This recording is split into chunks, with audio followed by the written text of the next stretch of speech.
Сәлем достар! 50 жыл бұрын шөл жатқан Қытайдың солтүстігінде қазір гүлденген жасыл бақ жатыр. Бұл Қытай халқының шөлейттенуге қарсы күресінің нәтижесі. Бұл халықтың жыл сайын елге миллиардтаған доллар шығын әкелетін шөлейттенуге қарсы күресінің жемісі. Шөлді аймақтарда отырғызылған бақтар ел аумағын құмның түсуінен қорғауы тиіс. Қытайлықтар агрономиялық кереметті қалай жасай алды? Олар бәрін дұрыс жасады ма?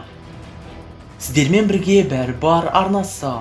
Бүгін біз қытайлықтардың сіз біле бермейтін күрес нәтижесі мен шөл даланы жасылдандыруы жайлы айтатын боламыз. Ендеше кеттік.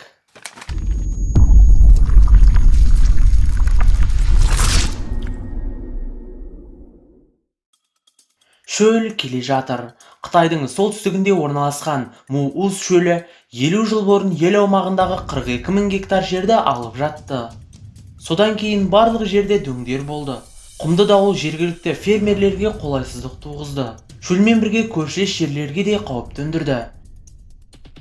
Құмдар жылына 1000 шаршы миль жерді алып жатады. Осыған байланысты егіншілікке жарамды топырақтар жарамсыз күйге түсіп, бұл жерлерде тұратындар құммен дем алуға мәжбүр болады.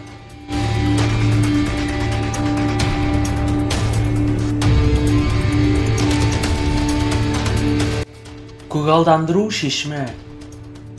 Табиғи жаумен күресу үшін 1978 жылы Қытай билігі қабырға тұрғызуға шешім қабылдады. Бірақ бұл жолы тас пен құмнан емес. Елдің солтүстігіндегі шөл далада ағаш отырғызу туралы шешім қабылданды. Ұзын жасыл белдеу Қытайдың құнарлы жерлерін шөлдерден қорғауға және атмосферадағы CO2 концентрациясын төмендетуге арналған. Жоспарға сәйкес 2050 жылға қарай жасыл алаңдар ел аумағының 15%-ын алуы тиіс. Сонымен қатар 70 жылдардың соңында елде заң қабылданды. Оған сәйкес 11 жастан асқан әрбір адам жылына 3 эвкалипт және терек, балқарағай ағаштарын отырғызуға міндетті болды. Соңғы жылдары билік ағаш отырғызуды кәсіпкерлерге сеніп тапсырды. Ауыл тұрғындары ағаш отырғызу үшін ақшала бастады. Көшеттерді жинау пайдалы кәсіпке айналды. Осылайша шөлдердің көгалдануы елдің кейбір аймақтарындағы кедейлік мәселесін де шешті. Онлайн түрде отырғызу. Қытайда ағаш отырғызу үшін оған жекелеп қатысудың қажеті жоқ. Елдің әрбір тұрғыны онлайн режимде ағаш отырғызуды арнайы алаңда қаржыландыра алады. Жиналған ақша кешенді отырғызуға жұмсалады. Нәтижелері. 2021 жылы жоба әлі аяқталған жоқ. Бірақ осы аралықтағы істер нәтижелі болып көрінеді.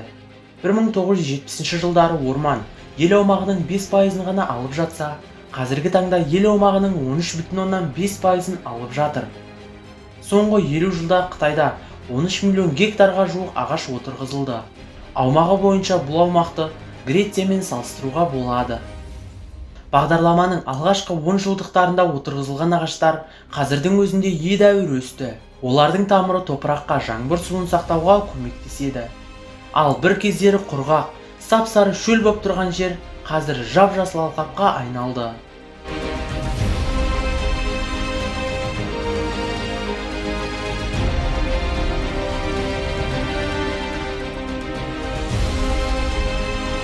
Сын. Тіпті нәтижесі ғажайыпқа ұқсайтын бағдарлама да сынға ұшырады. Олардың шабуылдары негізінен монокультуралық өсімдіктерді отырғызумен байланысты. Бұл сын негізсіз емес.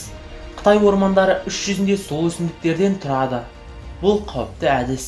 Өйткені мұндай ормандар тілсіз жауға байланысты жойылуға бейім келеді.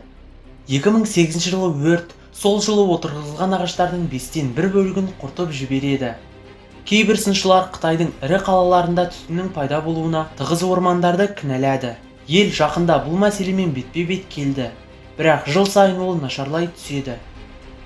Жасыл қалқан түріндегі орман кедергі болып, лас ауаны қалалардан шығаруды тоқтатты деген болжам бар. Бірақ сарапшылар бұл пікірді жоққа шығарады.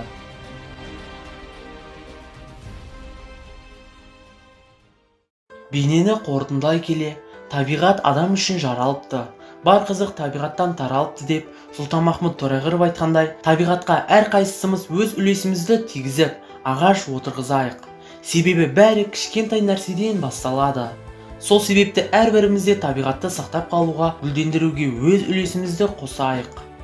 Бейнені аяқтамас бұрын арнаға тіркелмесеңіз тіркеліп, қоңыраушаны басуды ұмытпаңыздар. Келесі кездескенше, YouTube'тың қызығын бөліскенше достар.